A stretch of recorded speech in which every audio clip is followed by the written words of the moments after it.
এই যে দুনিয়ায় সৃষ্টি করেছেন কে? আল্লাহ। গাছপালা, নদী, নালা, মানুষ কে সৃষ্টি করেছেন? আল্লাহ। এই গাছ কার? আল্লাহ। আমরা কি কারোটা চুরি করে খাইতেছি? কাটা খাইতেছি? কারো আমরা দোষ দিতে পারবো কেউ? যদি কেউ জিগায় কাটা খাইছি, হ্যাঁ, আল্লাহ। আমরা এত রাইতে কষ্ট কইরা চুরি কইরা খাইছি, আমার খাইছি, আল্লাহর মাল খাইছি। আল্লাহ তুমি তো দেখছো না? অবশ্যই। আল্লাহ এত কষ্ট কইরা কইরা ডাব খাইতাছি, তুমি ভুল বুঝো না।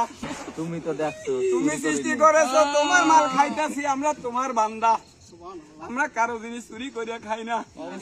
আল্লাহ যদিও কেউ চোর বলে, তার বিচার তুমি কইরো। আমরা জানি কালকে এলাকায় সমালোচনা করবে, কি করছি আমরা? চুরি করছি। আমরা কি চুরি করেছি? চুরি করি না। আমরা নিজেকে ফল আল্লাহ আমাকে তৈরি করছে, আল্লাহর ফল আমরা খাইতেছি। এখানে যারা আছে সবাই হয়েছে, ধরেন আল্লাহুম্মা আমিন, সবাই বিসমিল্লাহ বলেন বাবা।